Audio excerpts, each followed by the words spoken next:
everybody, it's Bill. Let's go with the tip of the day. Hey, today I want to talk about the second strategy I call setting the table for success that I use with my students at the beginning of every year to build a winning team in my classroom. It's called team building. Remember, the first strategy is as a leader with a team to have a strong vision that you can make a shared vision.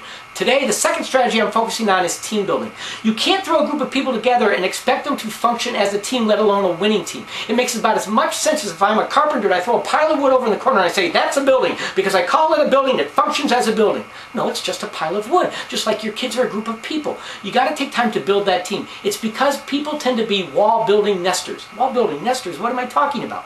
Let me explain quickly. I've not been to your staff meetings or in your lunchroom, or if you're still in college classes, in your college classes, or if you go to a conference, God forbid you get the first and you have to save all your seats for your friends, right? We do this. I know because I do this. It's because many of us sit in the same seats or with the same people because we like to build nests. We like to feel safe in our nest, and then we build walls around our nest to even feel safer.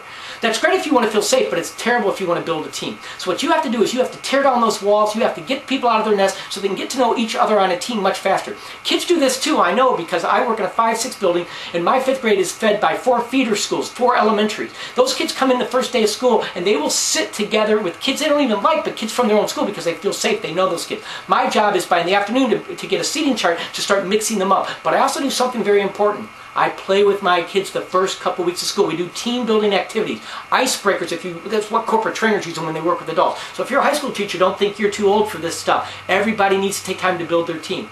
What games do, or what icebreakers do, is that it gets kids focused on the objective of winning the game or the activity or accomplishing whatever you set before them, that they forget about cooties and clicks and everything else, and they concentrate on getting the job done. Then when you bring them back into the classroom to work together, they're already used to they've already gotten to know each other a little bit better, and they're used to at least being out of their nest.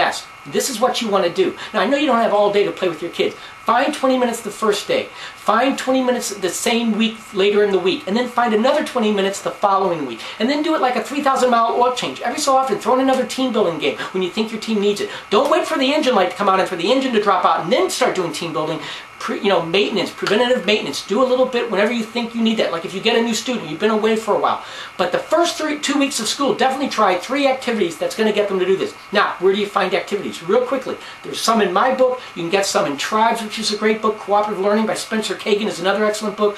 Online, you can go to educationworld.com. All these places and many more will offer you great team building activities for your age level. So please, go out there and find them. Now, there's many other things you can do to build your team, but to get started, start with playing with your team 3 times the first 2 weeks of school. Hey, you can do this. Remember, best year ever. You have the power to make it happen.